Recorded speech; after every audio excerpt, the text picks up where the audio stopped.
போத்தீஸ் ஸ்வர்ணமகாலின் அக்ஷய திருதியை சிறப்பு விற்பனை. ஐஸ்வர்யம் பொங்கும் எங்கள் பொன்னகைகளை சவரனுக்கு ரூபாய் 1500 தள்ளுபடியில் வாங்கி கொண்டாடுங்கள். போத்தீஸ் ஸ்வர்ணமகால், இது பரிபூர்ணத்தின் அடையாளம்.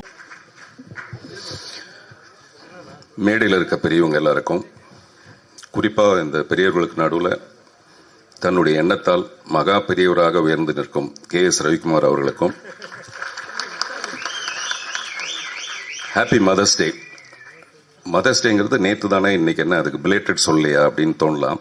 மதர்ஸ் டேக்கு அப்படி பிலேட்டட்லாம் கிடையாது, டெய்லி சொல்லலாம். ஏன்னா இந்த மேடையில் நான் நிறைய பேரை தாயாக தான் பார்க்குறேன். முதல்ல இந்த படமே இந்த ஹிட் லிஸ்ட் ஒரு தாயின் கனவு.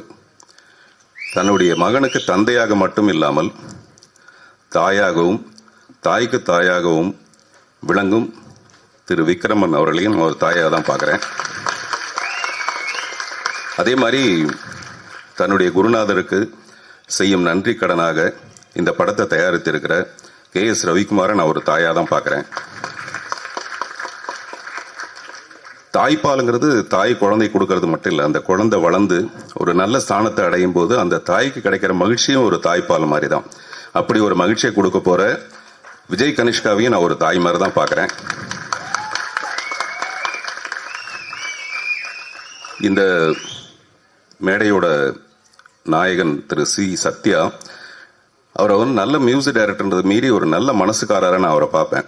எப்பவுமே மியூசிக் மேல ஒரு பெரிய தபஸ் மாதிரி பண்ற ஒரு நல்ல ஒரு இசையமைப்பாளர். இந்த படம் நிறைய பணத்தோட செய்யறதை விட நிறைய நல்ல மனசோட செய்யறதுனால சத்யாவோட இசை இதுக்கு ரொம்ப பெரிய பலமா இருக்கும்னு நம்புறேன். பாட்டை பார்க்கும்போது எனக்கு அப்படிதான் தோணுச்சு. ரொம்ப ட்ரெண்டியா இருக்கு சார், என்னுடைய படம் மாதிரி இருக்கு. கொஞ்சம் லேட்டா தான் கை தட்டுவாங்க. அது என் படம் எப்பவுமே கொஞ்சம் லேட்டா தான் பிக்கப் ஆகும். ஆமா, டீன்ஸ். ஒரு சுப்ரீம் ஸ்டார் இந்த படத்துல சப்போர்ட்டிவ் ஸ்டாரா இருக்கிறது. சப்போர்ட்டிவ் ஸ்டார்னா ரவிக்குமார் சார் சொன்ன மாதிரி ஹீரோ கூடவே வருது அப்படிலாம் இல்லாம ஒரு ஹீரோவை ஸ்டாரா உருவாக்குறதுக்கு சப்போர்ட்டிவா இருக்கிற சுப்ரீம் ஸ்டாரை நான் ஒரு தாயாக தான் பார்க்குறேன். அப்படி மிகுந்த தாய்மை நிறைந்த இந்த மேடை இது. அதனாலதான் ஹாப்பி மதர்ஸ் டேன்னு சொல்லி ஆரம்பிச்சேன். அப்பாவுடைய விக்ரமனுடைய ஃபிலிம் கேரியர்ல ஃபிலிம் லிஸ்ட்ல அத்தனையும் ஹிட்ஸ். ஆனா பையனுடைய முதல் படமே ஹிட் லிஸ்ட்.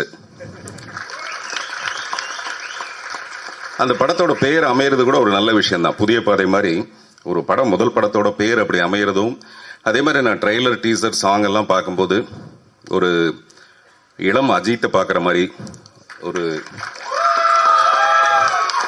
விஜய் தேவர் கொண்டாவை பார்க்குற மாதிரி, அடுத்த படத்துக்கே 10 கோடி ரூபாய் சம்பளம் கொண்டா அப்படின்னு கேட்கிற மாதிரி. இப்ப சமீபத்தில் அந்த மாதிரி ஆயிடுச்சு. கனிஷ்கா என்ன பண்ணலாம்னா, இப்ப சமீபத்தில் கவின் கிட்ட ஏங்க நீங்க 7-8 கோடி எல்லாம் சம்பளம் கேட்கறீங்களாமேன்னு பத்திரிகையாளர் கேட்கும்போது அவர் கொஞ்சம் தடுமாறினார் பதில் சொல்றதுக்கு. நீங்க இப்பவே பதில ரெடி பண்ணி வச்சுக்கலாம், என்ன பதில் சொல்லலான்னு கரெக்டா ரெடி பண்ணி வச்சுக்கலாம். ஒரு 2-3 படம் கழிச்சு KS ரவிக்குமார் சார் விக்ரமன்ட்ட சொல்லுவாரு, நல்ல வேளைங்க நான் இன்ட்ரோடியூஸ் பண்ணதெல்லாம் நம்ம படத்துக்கு 10 கோடி ரூபாய் கேட்கிறாரு, மற்றவங்க எல்லாம் 15 கோடி ரூபாய் கேட்கிறாரு அப்படிங்கிற அளவுக்கு. 9 மணிக்கு வர வேண்டியனா 9:42 வந்ததுக்கு காரணம் டிராபிக், மெட்ரோ, அந்த மாதிரி நிறைய காரணம். பட் அடுத்த படத்துல விஜய் கனிஷ்காவோட படத்துக்கு நான் வரும்போது விஜய் கனிஷ்காவுடைய ஃபேன்ஸே ஒரு காரணமா இருக்கணும். உள்ள வரவிடாம தடுக்கிற அளவுக்கு பயங்கர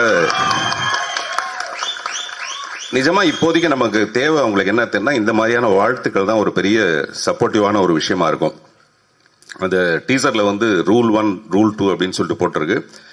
ஐ wish Vijay Kanishka to rule the stardom. Thank you. இயக்குநர்களுக்கு என்னுடைய மனப்பூர்வமான பாராட்டு. அதை நம்ம சில நேரத்தில் எமோஷனா பேசும்போது மறந்துடுவோம். அப்புறம் தனி ஒருத்தனா ஒண்ணுமே பண்ண முடியாது. ஜெயம் ரவி கூட தனி ஒருவன் ஒரு படம் எடுக்கலாமே தவிர தனியா எடுக்க முடியாது. நான் கூட ஒத்த செருப்பு ஒரு படம் எடுக்கலாமே தவிர ஒத்தையா ஒருத்தனா பண்ண முடியாது. அதுக்கு ஒரு டெஃபினட்டா ஒரு டீம் வேணும். இசையா பாடலா அப்படிலாம் பிரிக்க முடியாது. ஒரு பெரிய டீம் சேர்ந்தாதான் ஒரு படத்தோட வெற்றி அடையும். அப்படிப்பட்ட இந்த குழுவுக்கு என்னுடைய மனப்பூர்வமான வாழ்த்துக்கள். நன்றி.